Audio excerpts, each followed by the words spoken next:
Community. Sekali lagi Shalom. Apa kabarnya hari ini? Saya diberkati, kamu diberkati, kita semua diberkati. Puji Tuhan kalau diberkati. Terima kasih.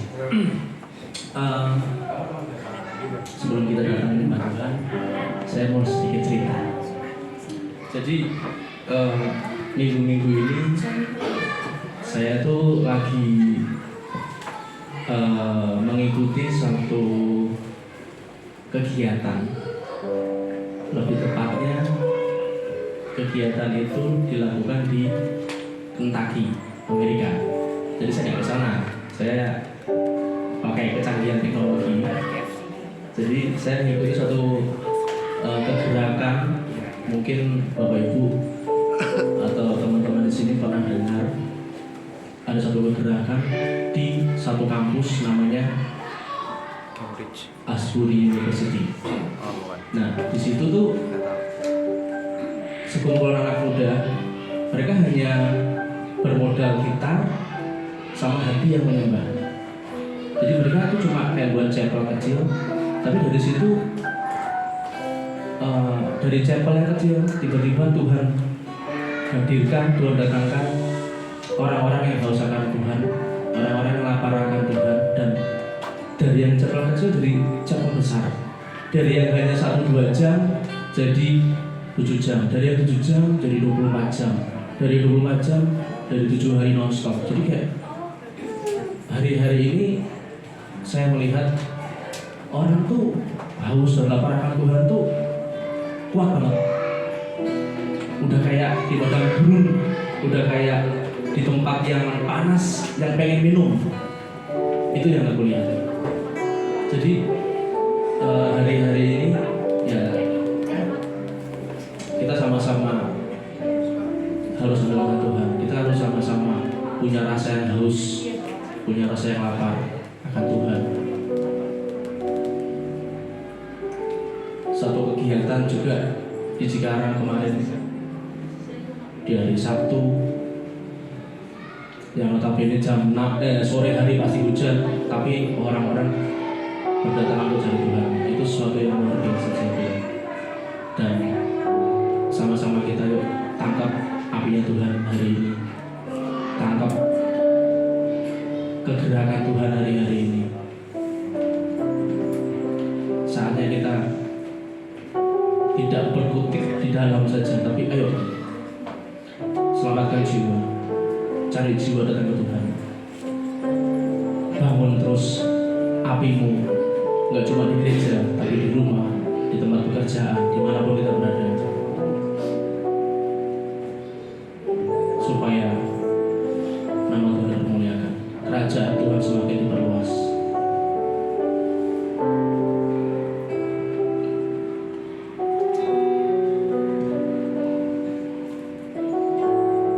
Bapak, kami datang Tuhan pagi ini hadirat Tuhan. Kami mau tangkap api itu Tuhan, bukan api yang asli, tapi api yang daripada Tuhan, agar kami senantiasa terbakar oleh semangat akan Engkau Tuhan. Bahkan tidak hanya terbakar, tapi kami membakar semangat itu Tuhan ke orang-orang sekitar kami Tuhan. Dimanapun kami berada Tuhan, kami mau mengagungkan Engkau, sebab Engkau Allah yang besar, Engkau yang layak Tuhan.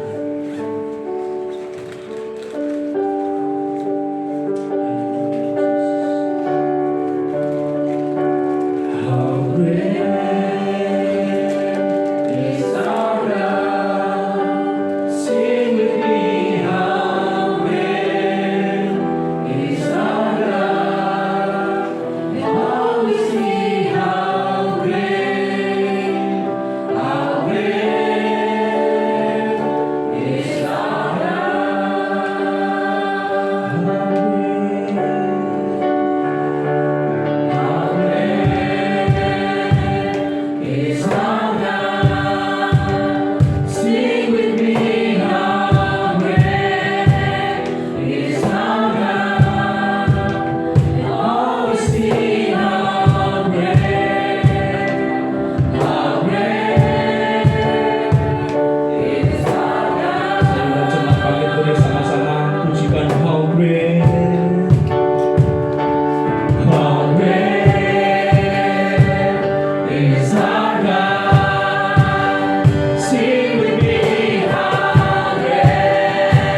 How great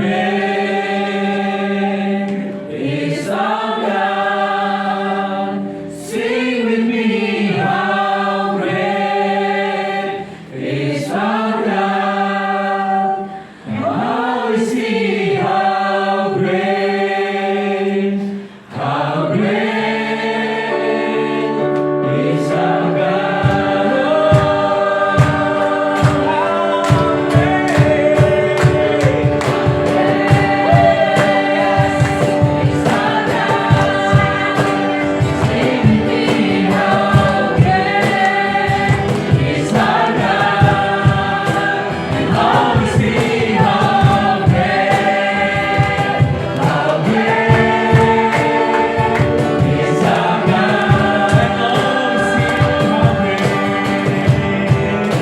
And all we sing how great, and all we sing how great is our God.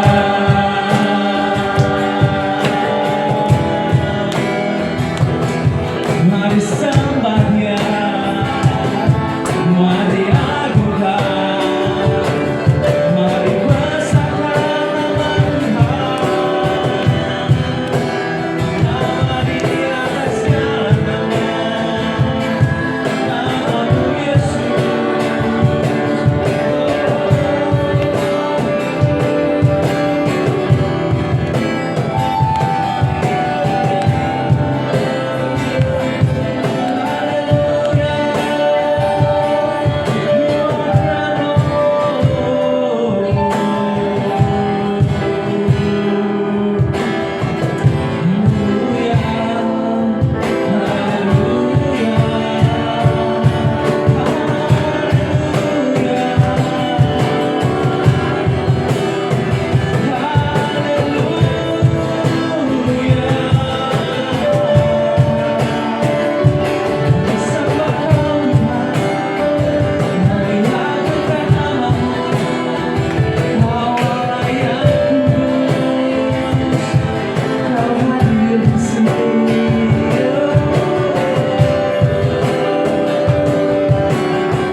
What is your name, Jesus?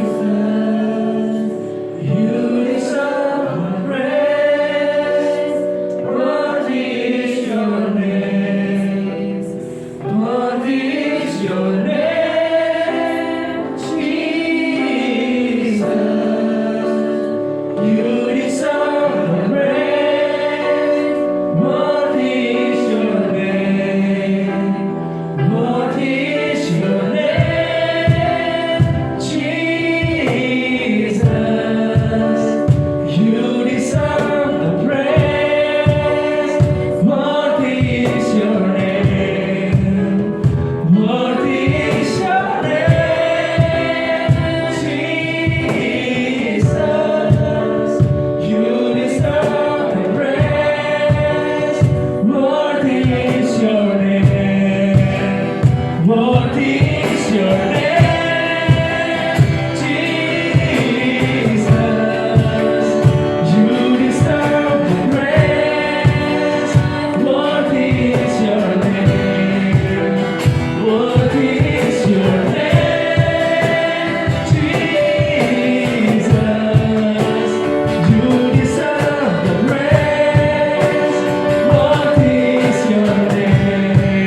terangkan di tempat ini Tuhan. Amin Yesus. Kau hadir di tempat ini Tuhan. Kau yang bertata. Hadirat-Mu nyata. Di situ kuasa-Mu bekerja Tuhan. Terima kasih Tuhan Yesus. Kami mau memuji, kami mau bersorak, kami mau tinggikan Engkau Tuhan di dalam nama Yesus. Amin. Kita mau pujikan satu pujian Aku Sanggup.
Allah sanggup, yang meriah melakukan segala perkara, dulu, sekarang, dan selamanya.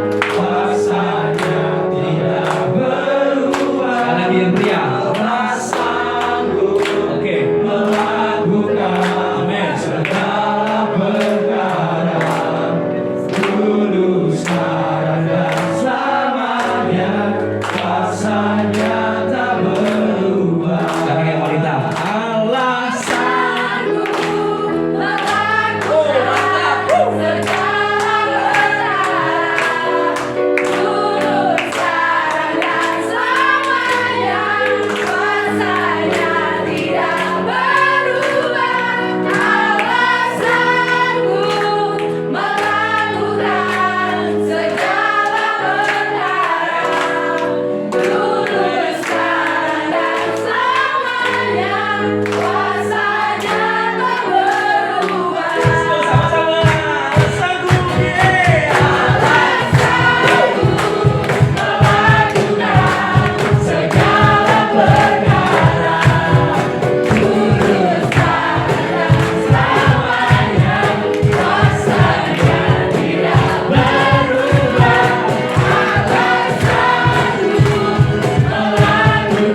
Biarlah Engkau Roh Kudus yang penuh dalam hidup kami, sehingga hati kami menjadi hati yang subur Tuhan, untuk menerima setiap taburan-taburan firman Tuhan. Dari hati yang subur Tuhan, benih itu tumbuh, benih itu berbuah, dan boleh dirasakan oleh setiap orang di sekitar kami. Terima kasih Yesus, terima kasih Tuhan.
setiap hari bergerak dengan tuntunan ilahi. Setiap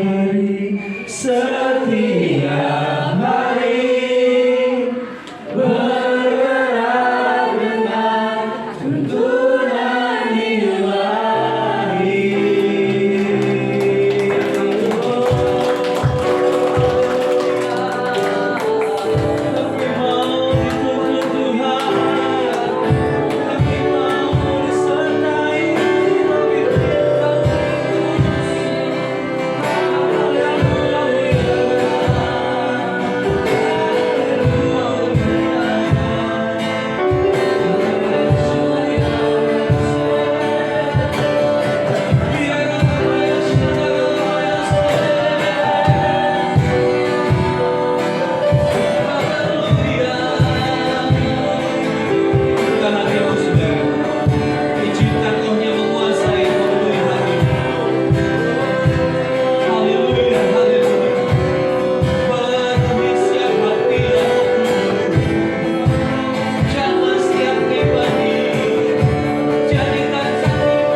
Bapa, kami bersyukur untuk Roh Kudus yang Kau anugerahkan buat kami.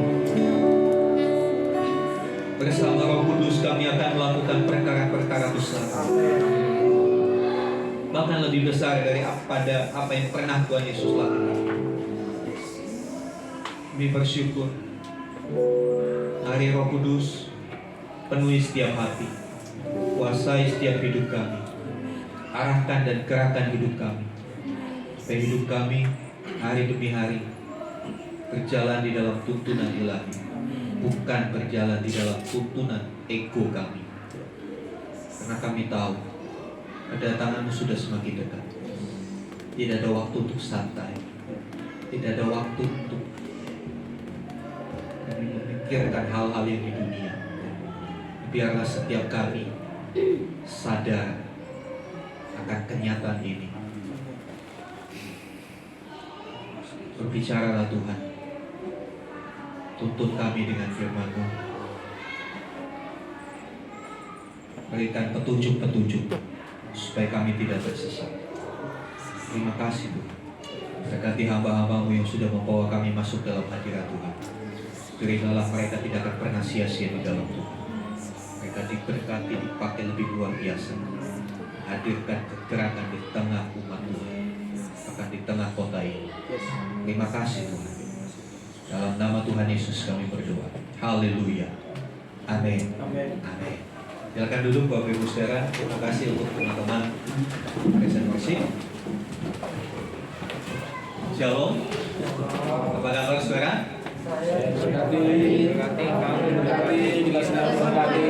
Kayaknya berkatnya masih sedikit ya. Mantap. Apa kabar saudara?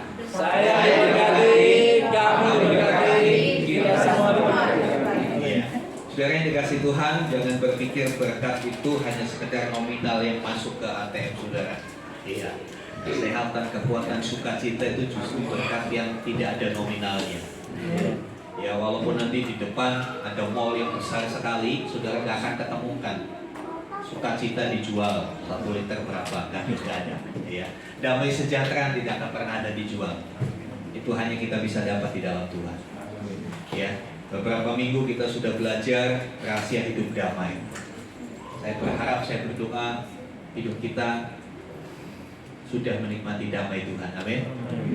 Ya, kita akan lanjutkan ya. Ini part terakhir dalam seri rahasia hidup damai. Next. Ya. Jamu jati kendi, jaga mulut, jaga hati, kendalikan diri. Ya, kita masih di bagian ini, kendalikan diri. Sesuatu yang gak mudah.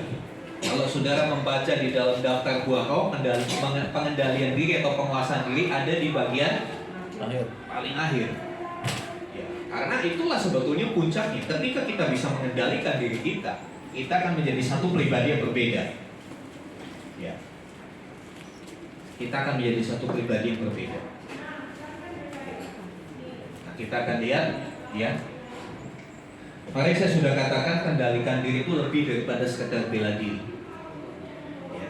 Nggak salah saudara ikut olahraga bela diri, latihan seminggu berapa kali.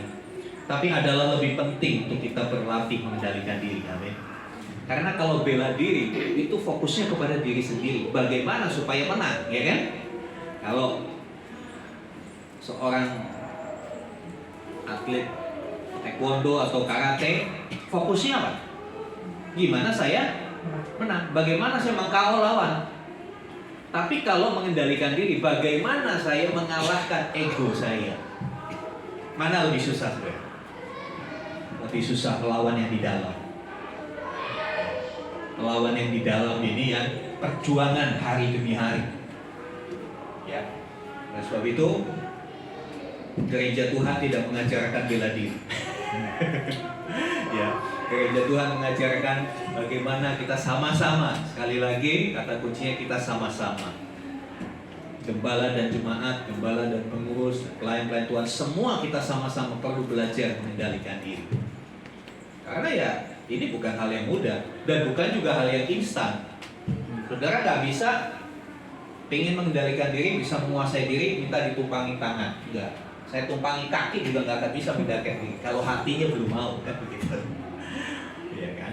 Ya. Kemarin kita sudah lihat urutannya mulai dari tahu diri. Kemarin kita belajar tahu diri, mengenal diri kita sendiri. Hari-hari ini banyak orang yang nggak tahu diri. Ya itu karena itu nggak enak banget didengar ya. Kata, wah kamu tuh nggak tahu diri, itu nggak enak banget.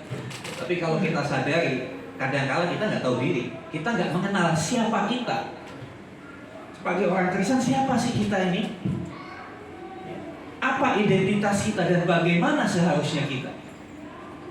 Kita sudah belajar kemarin. Ya, identitas kita ini budaknya Tuhan Yesus. Budak itu nggak punya hak. Bukankah hidup kita telah dibeli, harganya telah lunas dibayar? Kita bukannya lagi hamba dosa, budak dosa, tetapi sekarang kita budak kebenaran, hamba kebenaran, hamba Kristus Yesus. Itu yang disaksikan oleh Rasul Paulus. Dia membeli kita. Kemarin saya sudah katakan, kalau pemadam kebakaran, ada kebakaran menyelamatkan, ada korban yang terjebak dalam kobaran api, dia hanya selamatkan, ditaruh di tempat aman, terus diapain? Ditinggalin di situ, betul gak? Ditinggalin di situ. Tapi kalau Tuhan Yesus, begitu dia melihat kita mau binasa, dia selamatkan kita, taruh di tempat yang aman, di dalam hadiratnya, ditinggalin gak? Disertai. Bahkan lebih luar biasa, kita dikhususkan, dikuduskan. Dan selanjutnya kita diangkat jadi anak. Luar biasa. Kita yang sudah mau binasa, sudah sekarat karena dosa. Mungkin udah bukan stadium 4 lagi, stadium 7 gitu ya. Diambil, diselamatkan, dipisahkan, taruh di tempat yang aman, disertai. Dan yang luar biasa, diangkat jadi anak, diadopsi jadi anak. Kondisi ini seharusnya membuat kita ngerti, kita ini istimewa banget di hadapan Tuhan. Kita itu spesial banget. Apa sih yang membuat kita spesial di hadapan Tuhan? Apakah kita punya talenta? Apakah suara kita bagus? Apakah kita pintar main musik? Bukan. Satu yang membuat kita jadi spesial di hadapan Tuhan. Kenapa? Karena ketika kita diciptakan, ada roh Tuhan yang Tuhan taruh di dalam diri manusia. Ya dia nggak taruh di kucing, nggak taruh di anjing. Anjing semahal apapun gak ada roh Tuhan di dalamnya, ya kan? Tapi saudara dan saya ada roh Tuhan dan dia memulihkan itu, sehingga dia benar-benar apapun dilakukan buat kita, apapun yang dilakukan buat kita, bahkan sampai harus mati di atas kayu salib, dia lakukan untuk kita, karena kita begitu berharga. Kalau kita berharga, Kita harus tahu diri kita berharga di hadapan Tuhan. Kita nggak boleh sembrono dengan hidup kita. Kita nggak boleh seenaknya jalani hidup kita. Apalagi kalau kita menyadari apa yang sudah Tuhan Yesus lakukan buat kita. Ya, kata Bang Haji, sungguh terlalu kalau kau tak tahu diri. Ya. Sekarang dikasih Tuhan. Setelah tahu diri, langkah selanjutnya hari ini kita akan belajar sadar diri. Next. Apa itu sadar diri? Ya, karena tadi puji-pujian 2 lagu bahasa Inggris, banyak juga harus ada bahasa Inggrisnya supaya gak kalah keren. Ya, sadar diri itu dalam bahasa Inggrisnya self awareness, kesadaran diri. Kita harus sadar, kita harus aware dengan diri kita. Ya. Setelah mengenal diri sendiri, ya, kita harus menyadari keberadaan diri kita dengan berjaga-jaga. Jadi kesadaran diri ini tumbuh setelah kita mengenal diri kita. Kalau kita nggak mengenal diri kita bisa sadar. Banyak orang yang nggak sadar kelemahannya apa, karena dia nggak tahu bahwa itu kelemahannya. Bahkan kadang-kala orang kebalik, ya kan? Orang bangga. Sering kalian di pergaulan, bukan di gereja ini, pergaulan, saya suka mendengar, wah kalau orang begitu nggak bisa macam-macam saya sama saya sikat, saya habisi, saya labrak. Dengan bangganya dia mengungkapkan hal itu. Pertanyaannya, apakah itu hal yang baik? Melabrak orang, maki-maki orang, ya bahkan tindakan fisik, gebukin orang, apakah itu hal yang baik? Bukan itu hal yang melanggar hukum. Tapi ada orang-orang tertentu dengan bangga hal-hal seperti itu. Bangga dengan karakternya, temperamen. Bangga dengan emosionalnya yang meluap. Dia bangga. Dia merasa it's okay, gak ada salah apa-apa. Nah ini, orang yang seperti itu gak akan pernah berubah. Perubahan bisa terjadi dimulai dari sebuah kesadaran. Contoh yang gampang. Hari-hari ini kita dipermudah dengan teknologi Gmap. Ya, saudara mau pergi kemana aja, yang penting ada pulsa, ada sinyal, aman. Ya kan, bisa pakai Waze, bisa pakai GPS-nya Google, dan berbagai aplikasi yang bisa menunjukkan ke sana. Kira-kira kan suka ada bunyinya tuh, 400 meter lagi belok kanan. Kalau kira-kira saudara kebablasan gitu, kalau saudara nggak tahu ya saudara santai aja, terus aja. Tapi kalau saudara, loh, kok ini jalannya makin sempit, makin sepi. Sadar itu dimulai dari tahu. Kesadaran mental dimulai dari kesadaran kognitif, kesadaran akan sebuah pengetahuan. Oh ini salah, ini benar.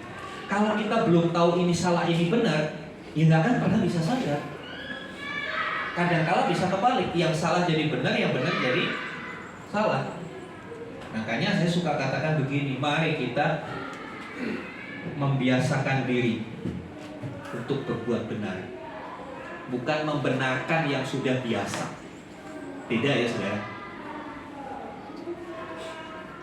Mari kita membiasakan diri berbuat benar, jangan membenarkan yang sudah biasa.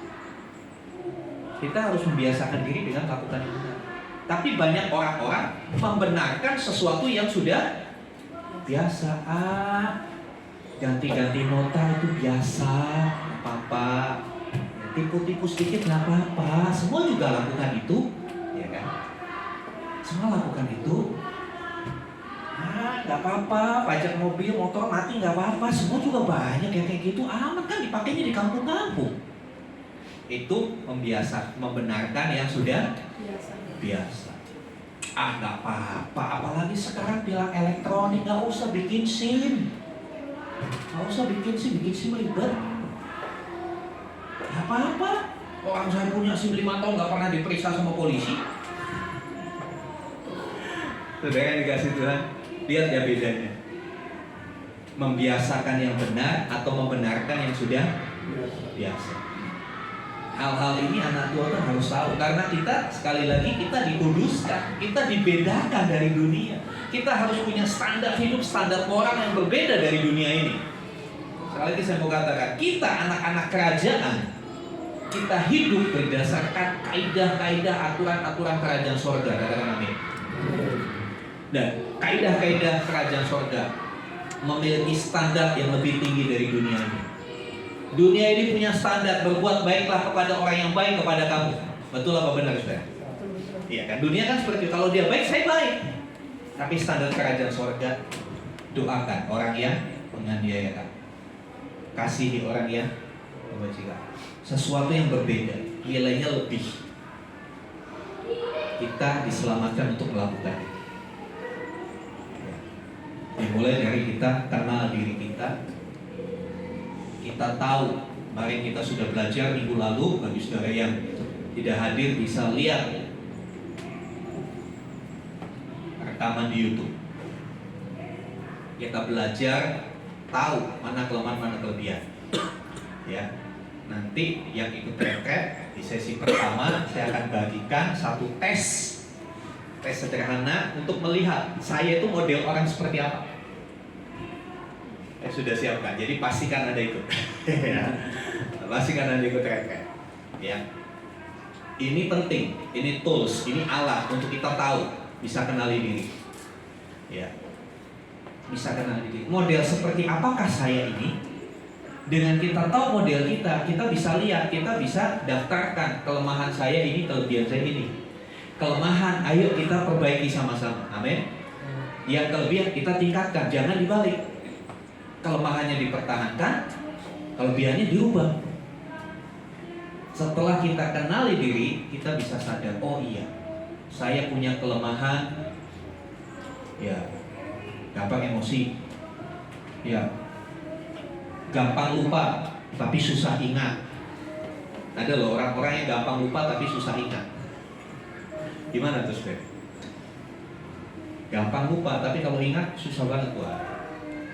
Dengan begitu, kita sadar itu kelemahan kita. Maka selanjutnya kita akan berupaya bagaimana kita menjadi pribadi yang lebih baik. Ya. Kesadaran akan keberadaan kita itu caranya dengan berjaga-jaga. Kalau saya tahu saya ini orangnya emosional, saya harus berjaga-jaga. Jangan sampai emosi saya itu meledak. Saya harus melatih diri untuk tidak membuat emosi ini semakin tidak terkendali. Itu berjaga-jaga. Coba kita lihat di dalam 1 Tesalonika 5 ayat yang ke-6. 1 Tesalonika ayat yang ke-6. Tolong Pak Didi. 1 Tesalonika? Iya, 5 ayat 6. Berjaga-jagalah, jangan tertidur seperti yang lain. Waspadalah akan kedatangannya dan tetaplah sadar. Ya, berjaga-jagalah, ya, waspadalah, tetaplah sadar. Jangan tidur. Tidur itu kondisi yang kita tidak bisa mengendalikan diri, ya kan? Yang biasa naik KRL atau kendaraan umum, pernah nggak orang di sebelah saudara tidur sampai begini, saudara? Orang di sebelah saudara sampai tidur sampai membuat baju saudara basah. Saya nggak mau sebut. Pasti, ya kalau saudara bukan saudara yang begitu, mungkin orangnya begitu sama saudara, ya kan? Itu orang yang tertidur, dia nggak sadar. Ya, coba perhatikan orang tidur, kok mulutnya gitu kan? Pokoknya jelek banget kalau di foto kalau lagi tidur. Ya, jadi jangan foto orang yang gitu. Pasti hilang gantengnya, hilang cantiknya. Kelihatan aslinya seperti apa. Ya, dia nggak sadar. Dia mau diapain? Saya masih ingat dulu waktu masih di asrama sekolah kita. Ya namanya anak-anak muda kan kita suka pada iseng. Ada temannya tidur ya kan, mulutnya buka, ambil garam. Kita dia lagi. Untungnya pada waktu itu belum ada handphone yang ada kamera, jadi nggak bisa direkam. Cuma itu jadi bahan tertawaan. Wah, masih garam. Terakhir diambil cabai, digigit bangun dia. Saudara dikasih tahu, kondisi tidur itu kondisi di luar kesadaran, nggak bisa berjaga-jaga, Makanya banyak cerita ya, kadang-kala orang lagi tidur terjadi kebakaran, mau ngambil anak, menyelamatkan anak, begitu sadar kebakaran dia bangun, dia panik, otaknya memerintahkan ngambil anak, tapi motoriknya ngambilnya sapu digendong, bingung, gak usah dulu, anak saya di dalam kebakar, sapunya diselamatkan. Kondisi tidur itu kondisi kita nggak sadar, nggak bisa aware, nggak bisa melakukan sesuatu yang benar. Banyak orang hidup dalam tidur, hidupnya dalam tidur nggak sadar, melakukan yang nggak benar ya dia santai aja, pikir itu sesuatu yang benar, sesuatu yang biasa. Nah ini kita harus berjaga-jaga. Ada satu tambahan keterangan di situ. Kedatangannya sudah dekat, iya kan? Kedatangannya sudah dekat. Ada satu peringatan untuk kita berjaga-jaga, untuk kita siap-siap. Kedatangannya seperti pencuri. Nanti Tuhan Yesus datang, nggak akan ada notifikasi di WA. Maaf, GPT Interpol Community siap-siap ya. Tanggal 32 Maret jam 10 malam Tuhan Yesus datang. Gak ada ya 32 ya. Bersyukur. Saya sengaja begitu supaya ketahuan yang ngantuk apa enggak. Kalau yang ngantuk amin aja. Terus saya dikasih Tuhan. Ya. Tuhan nggak akan kasih tahu. Tapi tanda-tandanya makin jelas hari-hari ini. Tanda-tandanya makin jelas. Di mana banyak penyesatan, ya kan? Bencana, peperangan. Beberapa hari yang lalu, hari Jumat kalau nggak salah, hari Kamis, Lahap, banjir, ya kan? Kemarin Gunung Merapi erupsi lagi. Kita nggak tahu, ya, apa yang akan terjadi dengan dunia ini kita nggak tahu. Pandemi memang sudah selesai, nggak tahu akan ada apa lagi. Tapi kita harus memiliki self-awareness, kesadaran diri. Sadar apa yang harus dilakukan di hari-hari terakhir ini. Sadar apa yang harus kita jaga di dalam hidup kita. Sadar bagaimana kita harus memperbaiki setiap kelemahan-kelemahan kita. Karena itu penting, ya. Mengapa kita harus senantiasa berjaga-jaga? Karena kita adalah anak Bapa. Maka 1 Yohanes 2 ayat 6 itu berlaku atas setiap kita. Tolong dibacakan Ibu Iris. 1 Yohanes 2 ayat 6.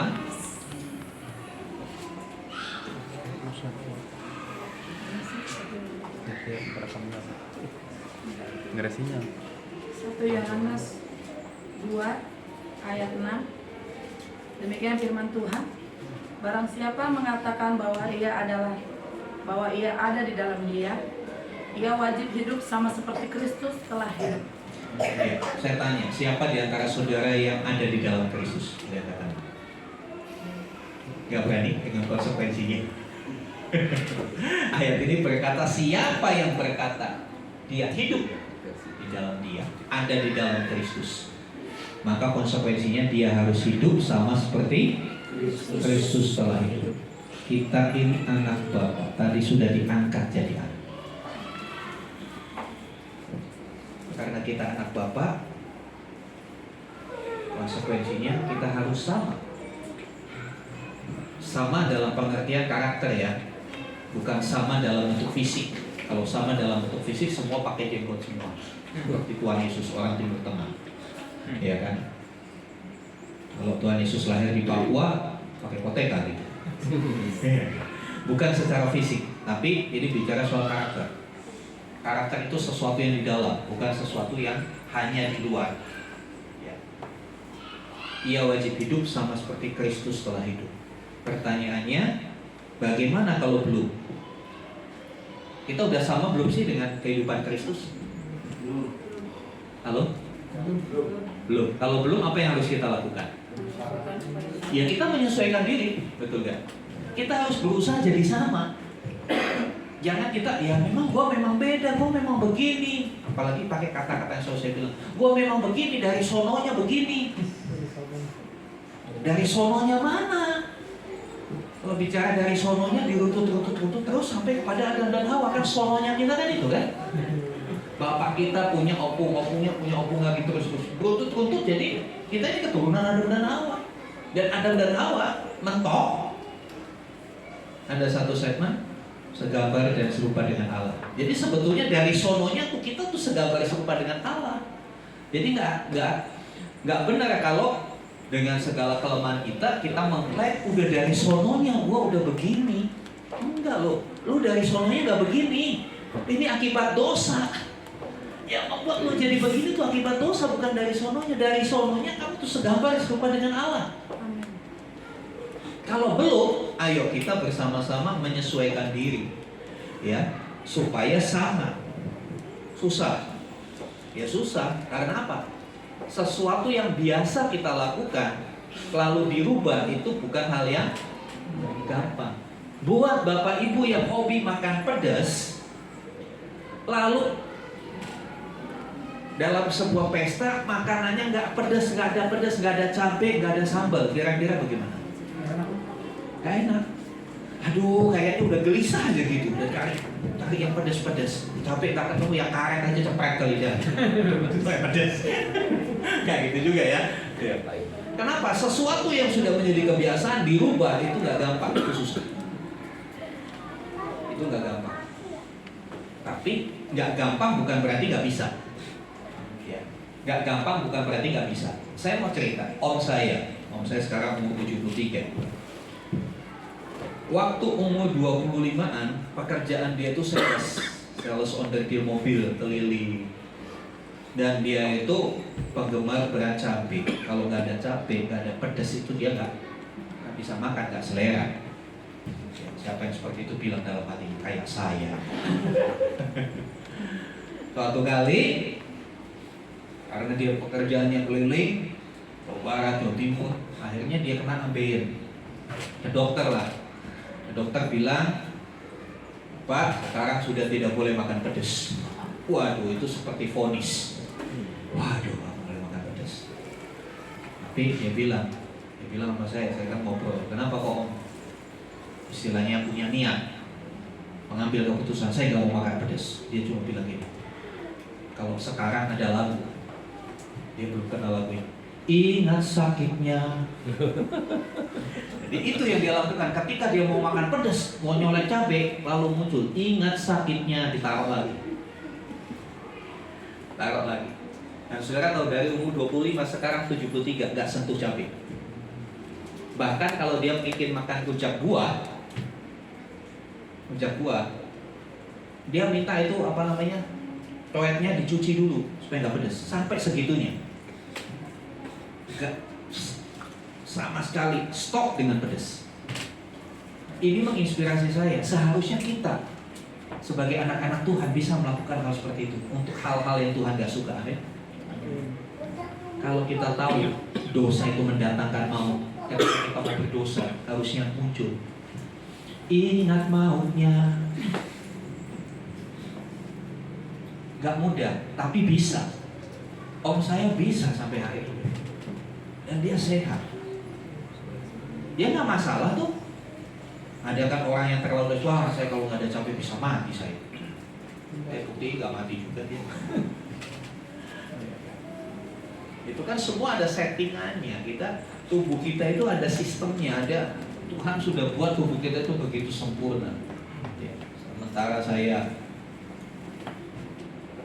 pengobatan mata, saya belajar banyak hal tentang tubuh ini. Tuhan ajar banyak tentang tubuh.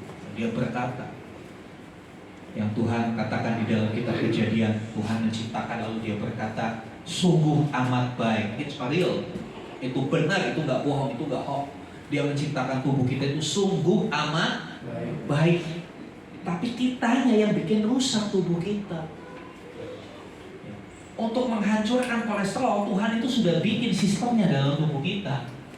Cuma kita aja nggak mau ngikutin aturan. Akhirnya udah sistemnya rusak. Untuk membuat gula darah itu normal, ada Tuhan ciptakan pankreas untuk mengontrol itu. Tapi karena kita selalu suka yang lebih, ini loh saudara, kita selalu suka yang berlebih. Akhirnya sistem yang Tuhan sudah beri itu rusak. Over bebannya. Akhirnya konslet lah. Muncul macam-macam penyakit. Jadi saudara yang dikasih Tuhan, kita mau belajar Walaupun susah, tapi bisa. Kenapa? Ada penolong, ada konsultan. Yang lalu saya katakan, Tuhan berikan konsultan untuk hidup kita. Ya, beberapa waktu yang lalu, ketika saya laser mata kanan saya, pasang suami istri datang menemui kami di rumah sakit, konseling cucunya ada gangguan kejiwaan, sehingga tiap minggu sekali harus datang ke psikiater. Kali datang itu 6 juta, 7 juta. 6 juta, 7 juta, begitu mahal. Tapi nggak sembuh juga, masih tambah parah. Lalu akhirnya kita bicara, sampaikan kebenaran firman Tuhan. Ya, dari hal ini saya melihat Tuhan itu luar biasa. Roh Kudus itu diutus untuk mendampingi kita orang percaya di hari zaman ini, free of charge. Ya, mau konsultasi sama Roh Kudus nggak perlu daftar online, sudah. Ya, jadi kalau saudara lagi nggak ada kuota, nggak ada sinyal, tetap bisa konsultasi dengan Roh Kudus. Amin. Kalau Halodoc kan harus ada kuota, harus ada sinyal. Roh Kudus itu ready 24 jam, siap 24 jam untuk menuntun kita kepada segala kebenaran. Saya mau cerita sedikit. Ya. Waktu mata kiri saya dioperasi karena ablasi retina, ya, dokter bilang begitu saya operasi, Pak, mulai malam hari ini tidurnya telungkup, tengkurap gitu ya. Berapa lama dok? 2-3 minggu. Telungkup itu kepalanya nggak boleh begini ke bantal, harus posisinya melihat, nggak boleh miring. Terus tiap hari siang pun harus tunduk. Ya, jadi sama istri pun apa? Harus tunduk. Ya, secara fisik maksudnya begitu ya. Dan saudara yang dikasih Tuhan, itu bukan hal yang mudah karena saya nggak biasa tidur tengkurap. Ya. Saya kadang-kala lebih suka tidurnya tidur pistol, atau tidur pistol saudara. Mirip. Ya, saudara yang dikasih Tuhan. Sehingga hari-hari pertama itu menjadi sesuatu yang butuh perjuangan. Cara tidur, pegel semua, pinggang panas.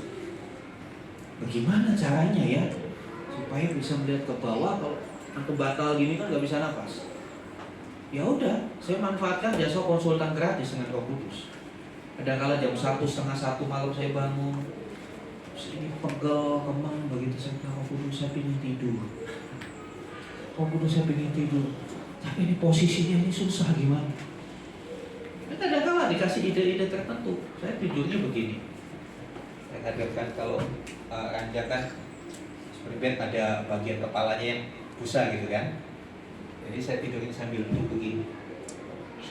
Ya lumayan, setengah jam, 1 jam terlelap. Nanti bangun lagi, nanti ganti posisi lagi. Itu terus berulang. Tapi jujur saya mau katakan, Roh Kudus itu konsultan. Dan itu juga terjadi ketika saya mau operasi. Operasi dokter bilang, Pak ini biusnya lokal ya. Jadi Bapak akan merasakan apa yang dokter lakukan sama mata Bapak. Jadi mata diobok-obok berasa sakit. Ya kadang sakit, kadang enggak. Tapi itu akan berasa. Jangan kaget ya, tetap tenang. Bapak ikutin aja arahan dokter. Bagaimana-bagaimananya. Ya udah. Baring, masuk kamar operasi. Kembali Roh Kudus itu nuntun saya pada kebenaran. Dia sampaikan sesuatu. Dia kasih hikmat sama saya. Dia bilang, kamu tahan kalau sakit. Jangan bereaksi kalau sakit. Jangan teriak kalau sakit. Nah kalau sakit, nggak boleh teriak gimana saudara? Bingung kan? Kadang-kala dicubit sama teman aja, aduh gitu kan. Ini mata diobok-obok. Kalau berasa sakit, Roh Kudus bilang jangan teriak. Lalu saya bilang terus bagaimana? Udah rames aja. Apa alas tidurnya di kamar operasi rames saja. Jangan teriak. Saya tanya, lo kok nggak boleh teriak kan sakit? Roh Kudus bilang kasih hikmat begini. Dokter yang operasi mata itu kan perlu akurasi, perlu ketepatan, ya kan? Dia konsentrasi tinggi. Kira-kira kalau lagi dia kutik-kutik mata saya teriak, aduh, gimana? Dokter bisa kaget, bisa gerakan spontan, itu mata saya bisa dicolok kayak cilok, saudara. Kebayang nggak, saudara? Dia lagi pegang pinset begini, terus pasiennya aduh kaget, colok, udah jadi kayak. Hal-hal seperti itu aja Roh Kudus ngajarin ke saya, saudara. Itu kan hal simpel, nggak ada di Alkitab kok begitu. Tapi untuk hal-hal yang seperti itu dia benar-benar memberikan tuntunan. Dan saya lakukan itu. Sehingga begitu saya keluar dari kamar operasi, dari rumah sakit pulang, saya dapat predikat pasien yang paling tenang. Nggak banyak ngeluh, gitu. Ya, keluhan saya pertama waktu selesai dioperasi dibawa ke ruang perawatan, susternya kan tanya, Pak ada keluhan apa? Ya saya jujur kan, saya lapar susu. Ya bagaimana nggak lapar dari jam 9 pagi suruh puasa, kelar operasi jam 7 malam kan lapar nggak makan apa? Ya kan katanya suruh jujur, ya udah saya lapar, ketawa. Jadi saya dikasih Tuhan, tuntunan Tuhan itu begitu nyata. Saya percaya dalam segala aspek, karena Roh Kudus itu Allah, Roh Allah, dan Dia Roh yang Maha Tahu, Dia bisa tuntun kita. Dalam bisnis, dalam hubungan antar sesama, bahkan teman-teman kaum muda dalam hubungan percintaan, Roh Kudus juga bisa jadi konsultanmu. Ya. Cuma kadang-kala kita yang sok tahu, kita nggak mau tanya sama Roh Kudus, kita merasa tahu, kita jalan sendiri. Nanti kalau udah buntu, kejedot sana kejedot sini, kita baru Tuhan tolongin saya. Waktu awal mau berangkat gak pernah minta dituntut, gak pernah minta ditunjukin. Nanti kalau udah nyasar baru saya tanya. Rugi, kita udah rugi waktu, istilahnya kita udah benjol-benjol dulu, baru kita datang. Usahakan jangan sampai mengalami hal seperti itu. Lebih baik dituntut Tuhan dari awal. Ya, sering dikasih Tuhan. Selanjutnya, next slide. Setelah kita memiliki kesadaran diri, baru kita bisa menguasai diri. Orang yang sadar bisa melakukan sesuatu, ya kan? Orang yang sadar, hanya orang sadar yang bisa melakukan sesuatu dengan tepat. Tapi kalau orang tidur bisa melakukan sesuatu tapi nggak tepat. Orang yang sadar bisa melakukan segala sesuatu dengan tepat.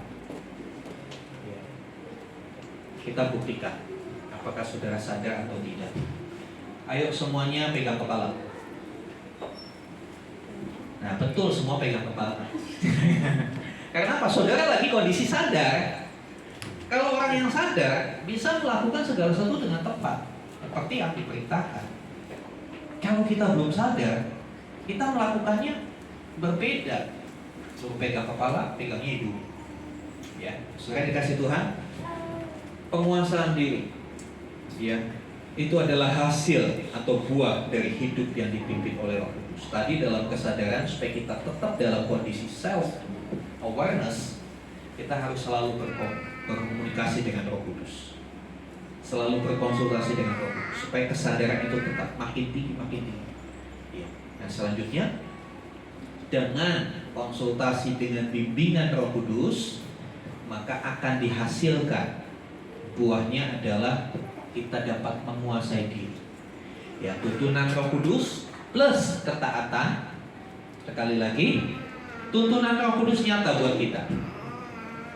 Yang menjadi masalah ada ketaatan atau tidak. Kadang-kala plusnya ini plus ngeyel, kan begitu. Roh Kudus tuntun tapi kitanya ngeyel. Kitanya berbantah-bantah, gak bisa Roh Kudus. Ini gak bisa begini. Kita tanya tapi kita jawab sendiri. Kita tanya udah dijawab, kita bantah. Nah, yang masih seperti itu bilang iya saya kayak gitu. Kalau seperti itu gak akan bisa ada penguasaan diri. Tuntunan Roh Kudus plus ketaatan, taat. Coba baca dari kiri ke kanan, taat. Dari belakang ke depan dibaca. Dari atas ke bawah tulis, bawah ke atas. Dibolak-balik, taat adalah taat. Udah sesimpel itu. Gak usah ngeyel, ikutin aja. Nanti kita akan lihat buahnya itu luar biasa. Hasilnya itu membuat kita tercengang. Tadi pujian tadi katakan apa yang tidak pernah dilihat mata, tidak pernah didengar telinga, tidak pernah timbul niat dalam hati. Kadangkala ayat ini diinterpretasikan, ditafsirkan, wah, gak pernah dilihat mata, ya, gak pernah lihat Lamborghini, saudara dapat Lamborghini. Gak pernah saudara melihat rumah yang mewah, Tuhan akan kasih rumah yang mewah. Karena apa? Orientasi kita materi. Sebetulnya ayat itu juga berlaku untuk sesuatu yang sifatnya karakter unggulan. Kita nggak pernah berpikir saya bisa jadi orang sabar, tapi kok bisa ya? Itu loh maksudnya saya. Saya nggak pernah berpikir, saya nggak pernah punya niat untuk saya bisa melakukan hal yang baik buat orang-orang. Kok bisa ya saya difitnah, saya dimusuhi orang, saya nggak balas, kok bisa ya? Itu yang Tuhan kerjakan sebagai hasil persekutuan kita dengan Roh Kudus. Ya. Bukankah itu lebih indah dari memiliki dunia?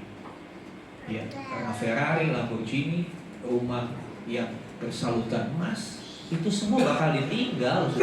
Amin. Itu ditinggal. Kalau kita semua sudah diwisuda jadi almarhum, kalau kita sudah diwisuda jadi almarhum, semua ditinggal. Betul? Gak dibawa. Yang nikmati siapa? Yang diwaris kita. Kita? Orang teti aja cuma 2 kali syarat. Mau tanahnya berhektar-hektar, kalau sudah diwisuda jadi almarhum, tetap dapatnya tipe 21. Kalau nggak percaya, tanya Pak Agus, tetap dapatnya tipe 21 lubangnya. Nggak ada lubang yang digali seluas lapangan bola, tengah-tengah petinya, nggak ada. Ya mentang-mentang dia orang kaya, lubang kuburnya besar lapangan bola, nggak ada. Tetap aja digali 2 kali 1. Semua akan kita tinggal. Tapi karakter itu yang akan membuat kita tebus di dalam kekekalan. Saudara yang dikasih Tuhan, ya. Penguasaan diri itu meliputi apa aja? Yang pertama meliputi hati. Ya, di dalam hati itu ada keinginan dan emosi. Aduh, sakit hati. Ya. Itu emosi.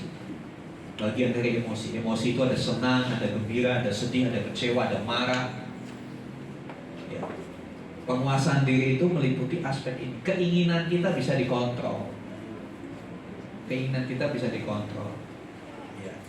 Keinginan untuk makan, keinginan untuk jalan-jalan, keinginan untuk ngomel, semua bisa dikontrol. Orang yang punya penguasaan diri bisa mengontrol keinginannya. Karena seringkali yang membuat kita susah itu bukan kebutuhan, yang membuat kita susah itu keinginan.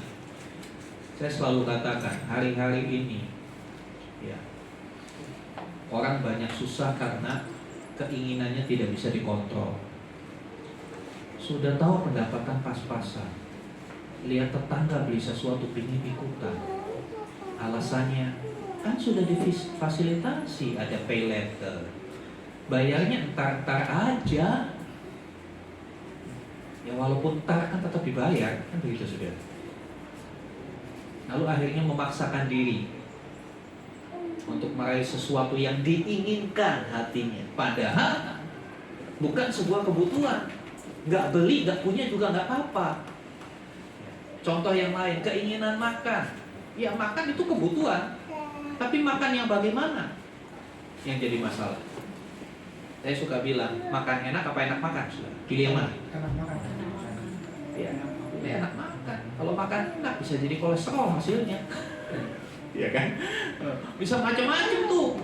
Gulanya naik, tensinya naik. Tapi kalau enak makan, bukan apa yang kita makan, tapi bicara masalah suasana hati kita yang terkendali. Ya, emosi harus dikuasai. Orang kalau nggak punya emosi juga susah, bukannya kayak robot. Ya, saya berkira, mengapa kau berkira? Bukannya begini datar. Biar dikasih Tuhan. Emosi penting dalam kehidupan kita, tapi itu harus tetap pitch controlnya harus dijaga. Ya. Kemudian pikiran harus dikuasai, harus dikontrol. Kadang-kala pikiran kita terlalu liar, menyebar kemana-mana. Kadang-kala pikiran kita mengkhawatirkan yang belum terjadi, betul kan?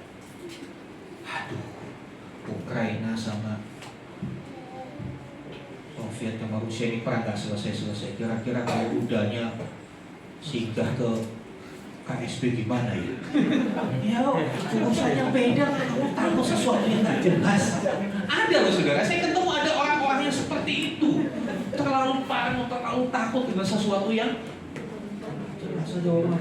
Aduh, dia, ya saya pernah ketemu nih, anaknya itu masih kelas 1 SMP sama kelas 5 SD mikirnya, aduh nanti cucu saya bakal kuliah di mana ya? Ya ampun, anaknya aja masih SMP mikir cucunya kuliah di mana? Saya bilang, Pak, stop Pak. Pikirkan hal-hal yang perlu aja, jangan semua dipikir. Jebol itu kepala panas nanti ngebul. Ya, banyak orang-orang yang seperti itu. Saudara, doa Bapa kami itu ngajari kita banyak hal. Berilah kami pada hari ini apa? Makanan kami yang cuma kadang kalau orang ya itu ngeyelnya itu luar biasa. Saya kalau belum 3 piring belum cukup Pak. Saya kalau belum makan steak, tenderloin steak yang premium itu belum cukup Pak, belum merasa makan. Ada orang yang seperti itu. Sekarang dikasih Tuhan, mari kita mau ngerti hal ini, ya. Pikiran, kemudian perkataan dikontrol. Yang lalu di bagian ini, ya, saya selalu katakan, mikir dulu baru ngomong, apa ngomong dulu baru mikir, saudara?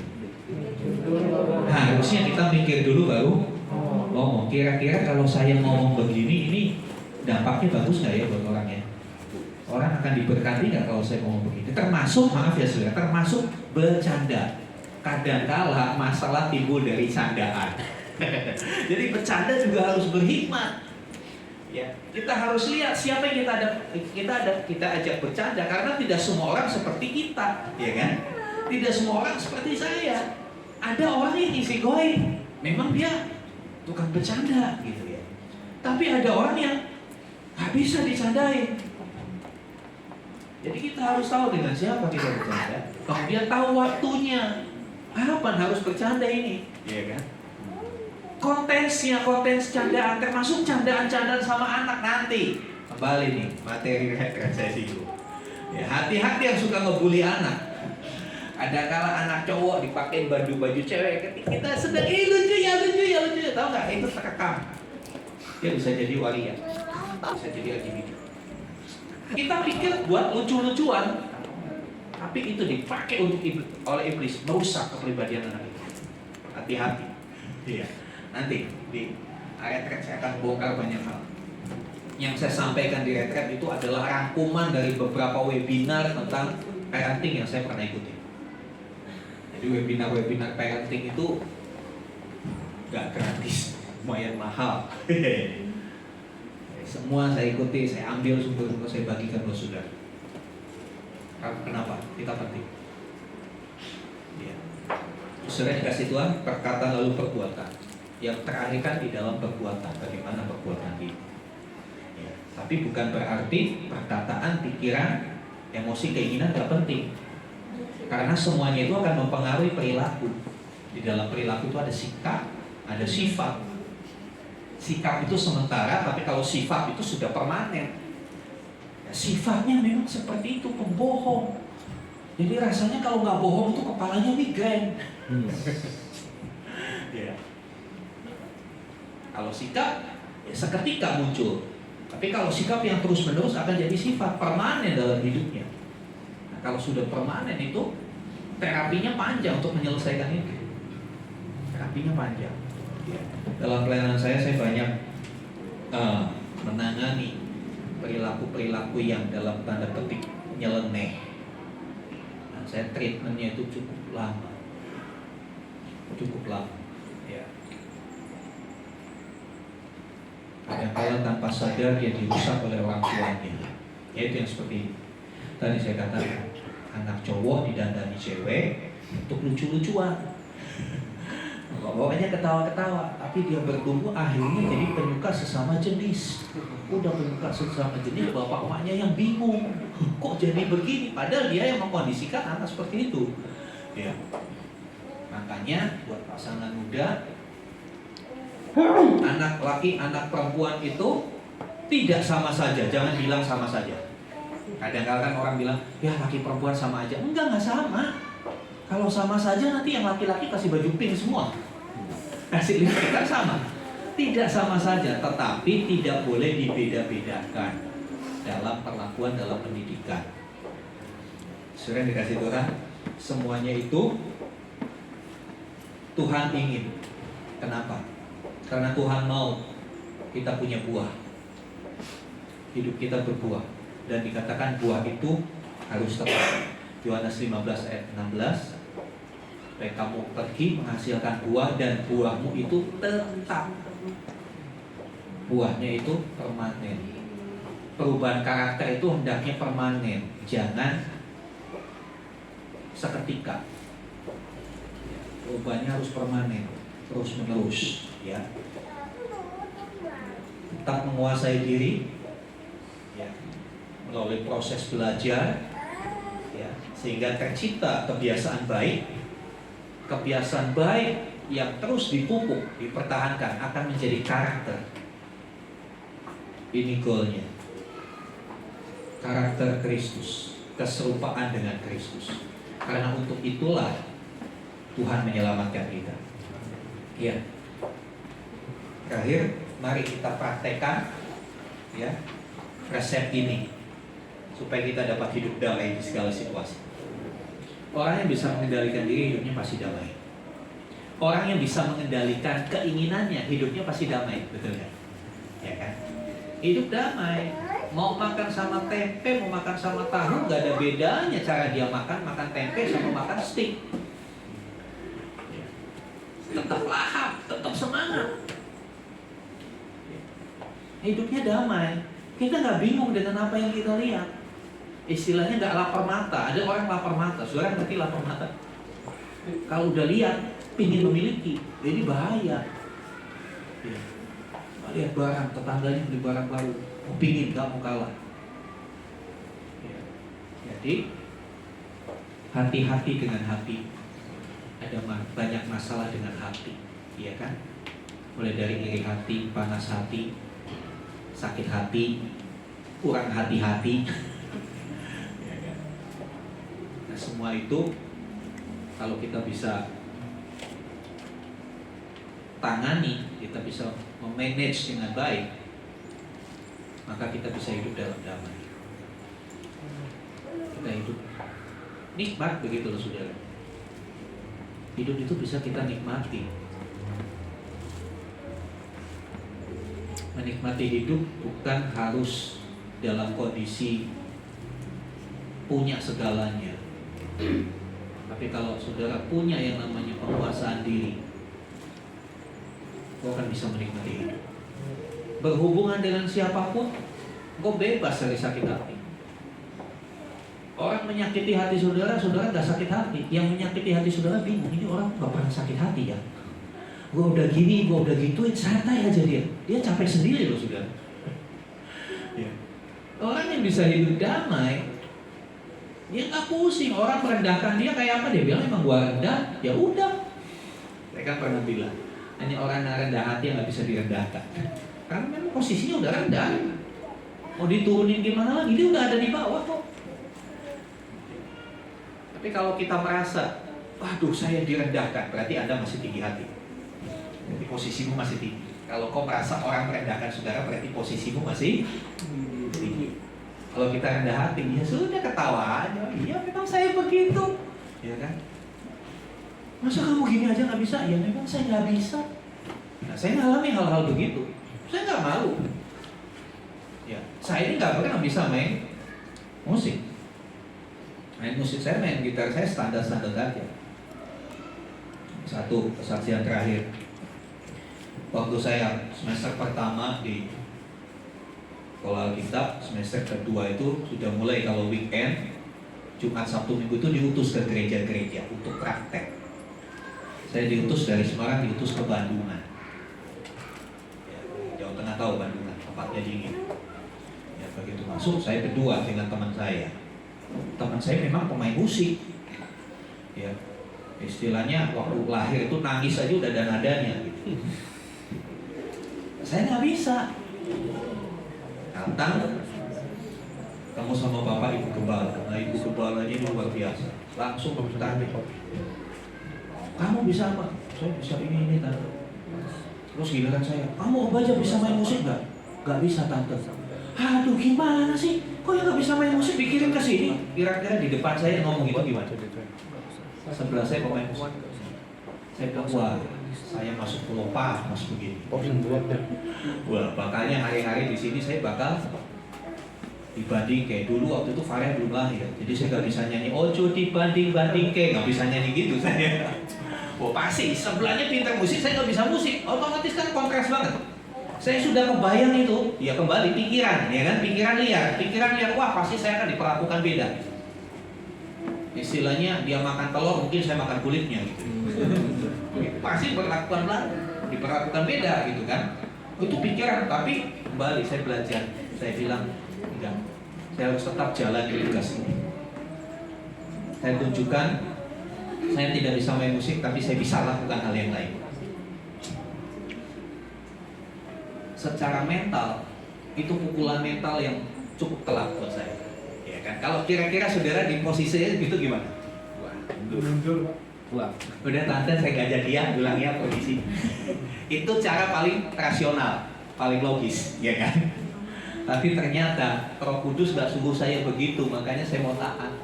Roh Kudus suruh lakukan, aku menyertai kamu. Udah, hari itu aja rasanya Jumat, Sabtu, Minggu itu 3 hari itu kayak rasa 3 tahun, saudara. Dia diajak ngomong, saya dicuekin. Dia dipanggil makan, saya enggak. Ya saya enggak berani dekat, gak disuruh makan. Begitu. Nah, sudah dikasih tahu, tapi saya belajar. Tuhan, saya mau ikut apa yang Kau berikan. Saya lakukan apa yang bisa saya lakukan. Saya nggak perlu ceritakan apa yang saya lakukan. 1 semester berakhir, 6 bulan. 6 bulan berakhir dalam kondisi yang seperti itu.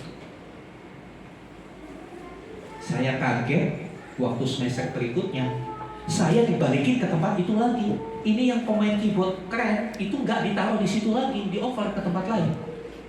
Nah, kan saya bingung. Harusnya kan dia yang diminta lagi kan? Istilahnya yang tadinya karyawan magang dan jadi karyawan tetap. Nah dia udah sesuai dengan apa yang diminta oleh Bapak Ibu Gembala.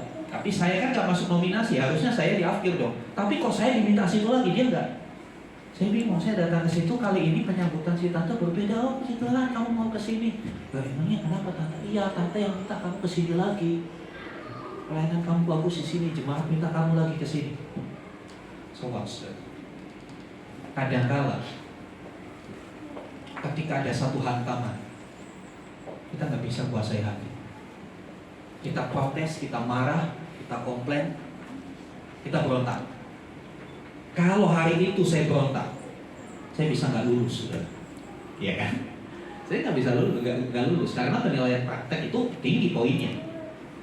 Tapi saya belajar itu tuh, saya belajar memaintain hati saya untuk berkata, oke Tuhan aku mau.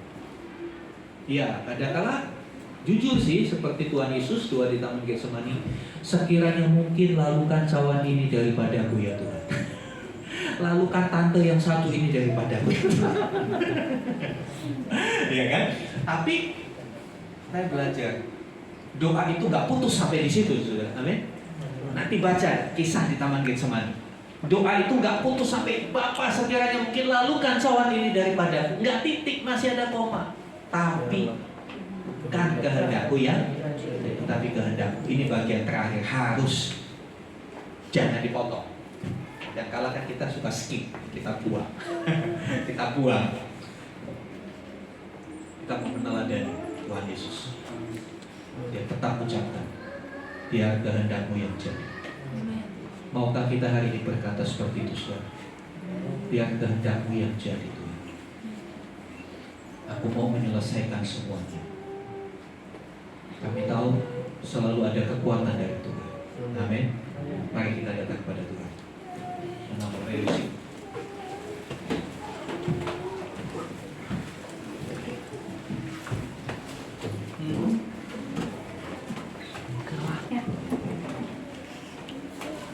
Dari yang awalnya saya ditolak di tempat itu, akhirnya 3 semester saya di tempat itu, gak boleh pindah kemana-mana. Karena apa? Dan saya pun gak merasa tersiksa. Saya damai-damai aja. Saya happy-happy aja. Karena sebetulnya kuncinya itu di hati kita, bukan di keadaan di sekitar kita. Ada kondisi-kondisi tertentu kita tidak bisa mengubah keadaan di sekitar kita. Kita tidak mampu mengubah situasi dan kondisi. Seperti tadi saya nggak bisa mengubah di tante itu, tapi saya bisa mengubah hati saya. Kita nggak bisa ubah keadaan, tapi kita bisa ubah hati kita. Untuk kita bersahabat dengan keadaan dan bergantung kepada Tuhan, sehingga kita keluar sebagai pemenang. Amin. Mari tundukkan kepala, musik naikkan pujian, selipih, lihat hati.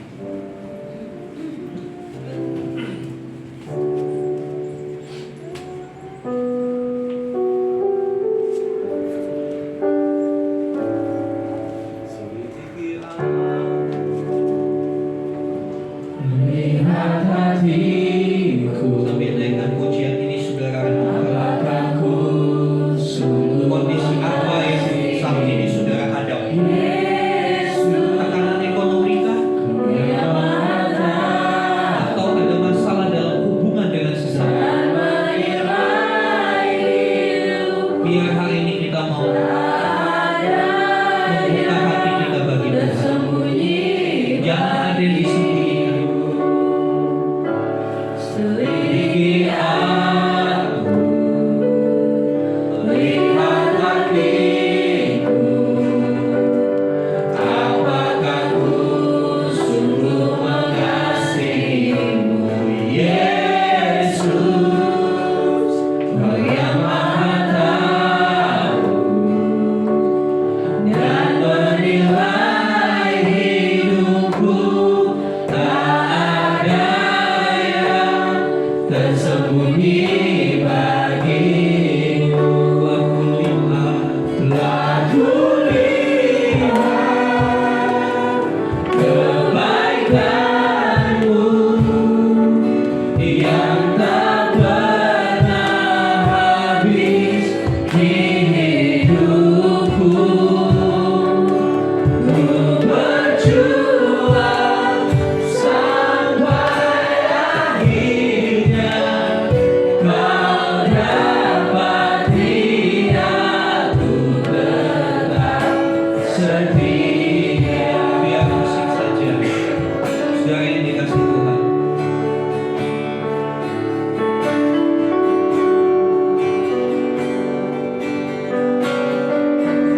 Hidup damai itu dimulai dari dalam diri kita. Hidup damai bukan karena kita memiliki banyak, tapi hidup damai itu bisa terjadi ketika kita bisa menjaga mulut, menjaga hati, dan menguasai diri sepenuhnya. Dan damai itu tidak tergantung dengan apa yang terjadi di sekitar kita. Kondisi damai adalah kondisi tanpa kekhawatiran, tanpa kemarahan, tanpa ketakutan. Orang yang memiliki damai di dalam hidupnya, dia akan menjalani hari-harinya dengan penuh sukacita.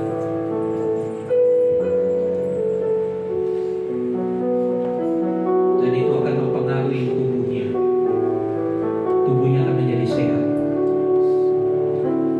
Karena ketika kita bersukacita, secara otomatis tubuh mengeluarkan hormon-hormon yang membantu sistem tubuh itu sendiri, menjadikan kuat, menjadikan lebih memiliki kekebalan dari penyakit-penyakit.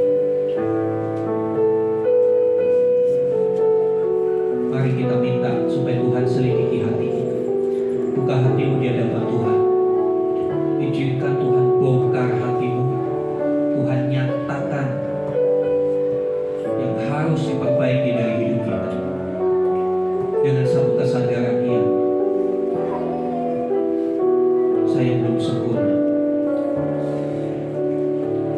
Saya perlu memperbaiki diri. Mari berseru kepada Tuhan. Tuhan, kebaikan-Mu sungguh luar biasa dalam hidup kami. Kami sudah mengalami pertolongan demi pertolongan Tuhan. Saya percaya setiap kita yang hadir di sini pernah mengalami, bahkan sering mengalami pertolongan-pertolongan Tuhan. Jangan lupakan itu. Itu bukti bahwa kita adalah anaknya. Itu bukti bahwa Dia mengasihi kita. Satu yang Dia rindukan, supaya kita bisa hidup sama seperti Kristus hidup.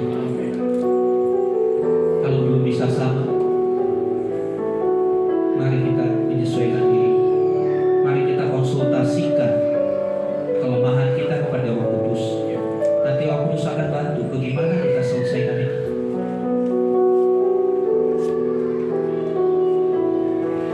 Selidiki aku, Tuhan.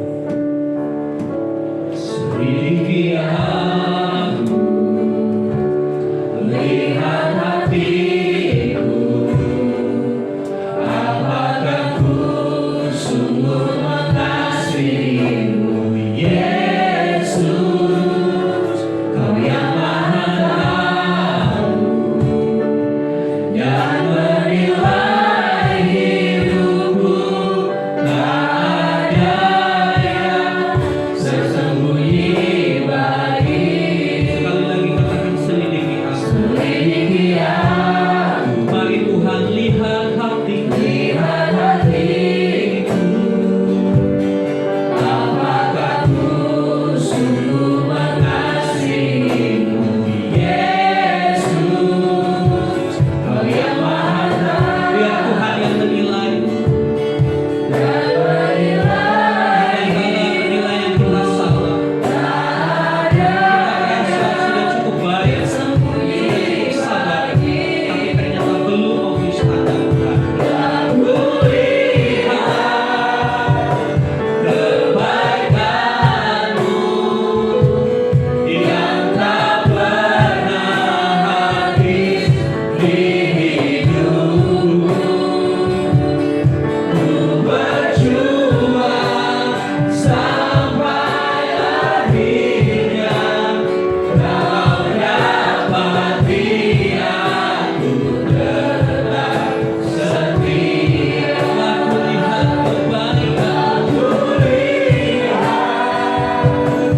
kebaikan-Mu, yang tak pernah habis di hidupku. Mari berjuang menjadi taat. Berjuang sampai akhirnya Kau dapati aku tetap. Sekali lagi katakan, aku lihat. Mari sama-sama berdiri, saudara. Kebaikan-Mu yang tak pernah habis di hidupku. Berjuang sampai akhirnya Kau dapati aku tetap setia. Berjuang sampai akhirnya. Berjuang sampai akhirnya Kau dapati aku tetap setia. Yang mau setia mari berjuang. Ku berjuang sampai akhirnya Kau dapati aku tetap setia. Inilah komitmen kami, Tuhan. Kami mau berjuang untuk kami menjadi pribadi yang taat kepada pimpinan Tuhan. Walau ketaatan itu kadang menyakitkan daging kami, tapi kami mau taat. Kami tahu standarnya itu adalah penilaian Tuhan. bukan penilaian manusia, bukan penilaian diri kami. Kadangkala kami merasa sudah cukup sabar, tapi ternyata itu belum memenuhi standar kesabarannya Tuhan. Kami mau menggunakan standarnya Tuhan dalam kami mengendalikan diri kami, dalam perubahan yang kami rindukan. Biar semuanya mengikuti standar dan ukurannya Tuhan. Terima kasih Tuhan. Roh Kudus, mari bantu kami, bantu umat adalah penolong yang ajaib, yang selalu mengarahkan kami, membimbing kami. Dan biarlah kami juga mau taat ketika dipimpin Tuhan. Ampuni kami kadang-kala kami sering ngeyel, kami sering berbantah, kami sering berdebat. Ampuni kami. Biar mulai hari ini kami berubah menjadi pribadi-pribadi yang taat. Kemana pun kau pimpin, lewat lembah kekelaman sekalipun, karena kami tahu di lembah kekelaman pun ada Tuhan di sana. Terima kasih Tuhan. Kami berdoa untuk jemaat Tuhan. Kalau hari-hari ini ada di antara umatmu yang sedang berada di dalam lembah kekelaman, lembah bayang-bayang maut, segala sesuatu yang tidak menentu, segala sesuatu yang suram, sepertinya tidak ada jalan keluar. Tapi kami percaya saat tiada jalan, Tuhan sanggup menciptakan jalan itu bagi kami. Ada satu jalan, itu ketika kami menengadahkan kepala kami, mengangkat tangan kami dan berseru, maka pertolongan Tuhan akan nyata untuk kami. Satu hal, beri kami kekuatan, beri kami kesadaran bahwa Tuhan selalu dan pasti menyertai kami. Terima kasih Tuhan. Terima kasih. Kami percaya setiap masalah pasti ada akhirnya. Kami percaya kami akan mengakhiri semuanya dengan kemenangan yang dari Tuhan.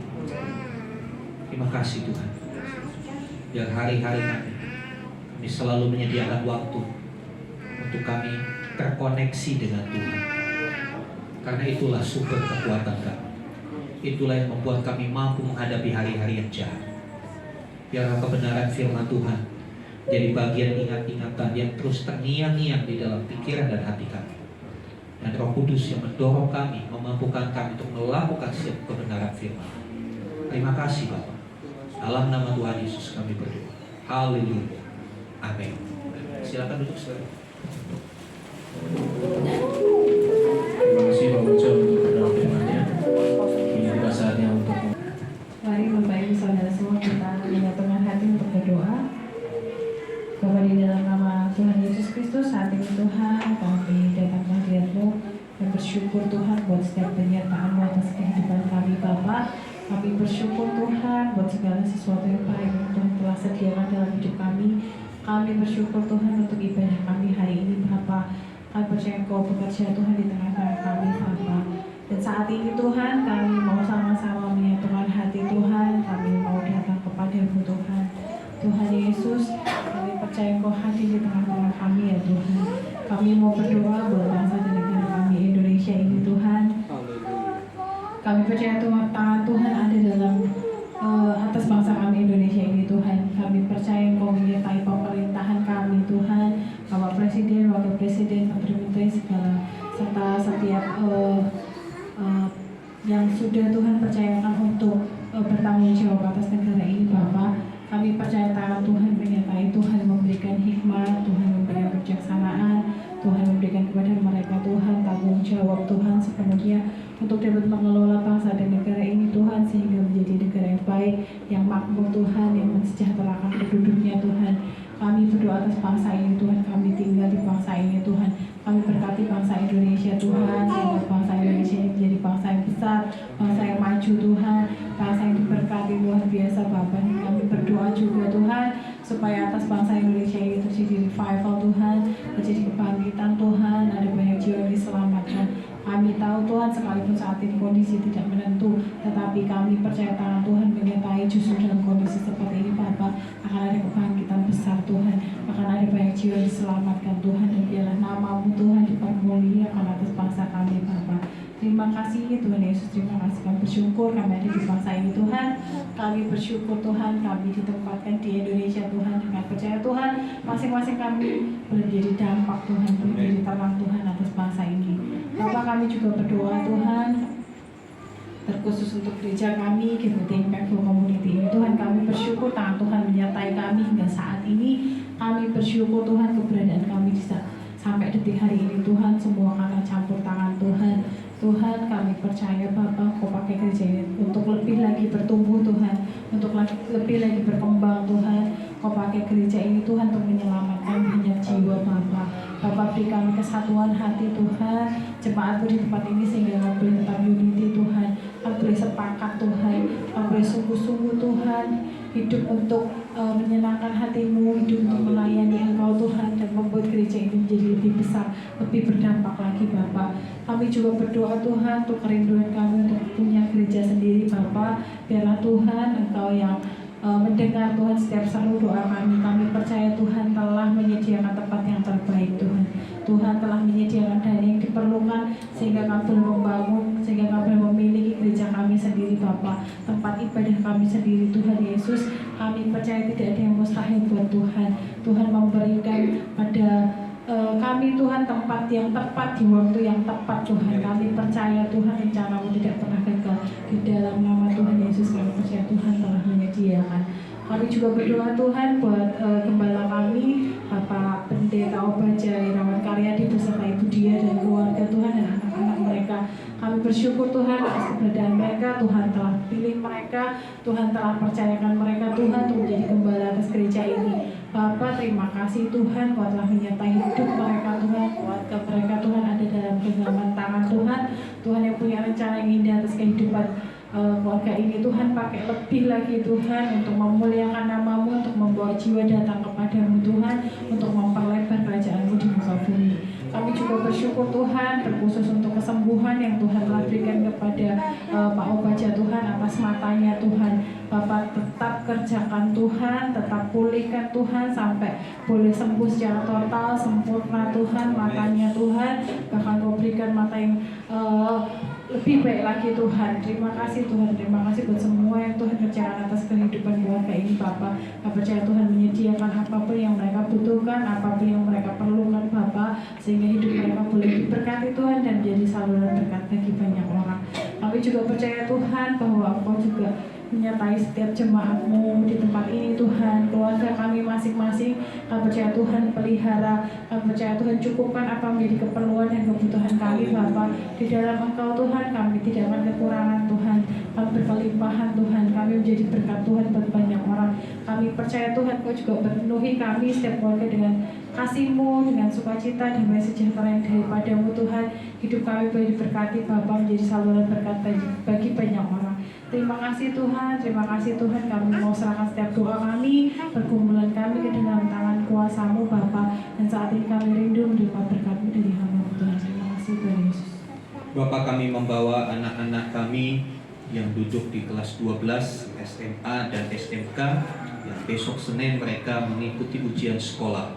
Tuhan, kami mohon hikmat daripada Tuhan, ketekunan, ketelitian, semangat belajar sehingga mereka boleh menyelesaikan fase terakhir dari pendidikan mereka di SMA, SMK. Dan kami juga berdoa untuk kelanjutan studi mereka. Tuhan berikan kampus sekolah yang terbaik untuk anak-anak kami, dan Tuhan juga menyediakan biaya bagi orang tua boleh mendanai pendidikan anak-anaknya. Kami percaya anak-anak kami akan menjadi generasi yang takut akan Tuhan, generasi orang-orang hebat yang memuliakan Tuhan. Terima kasih Tuhan, terima kasih. Mari Bapak Ibu Saudara buka hatimu, angkat tanganmu, dan sekarang terimalah rahmat anugerah dari Bapa di sorga di dalam kasih dan karya Tuhan Yesus Kristus melalui persekutuan pimpinan-pimpinan Roh Kudus. Terimalah berkat-berkat jasmani, terlebih lagi berkat rohani, dan jadilah berkat dimanapun Tuhan menempatkan hidup.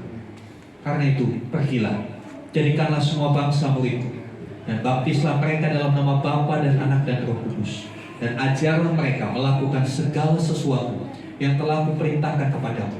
Dan ketahuilah aku menyertai kamu senantiasa sampai kepada akhir zaman.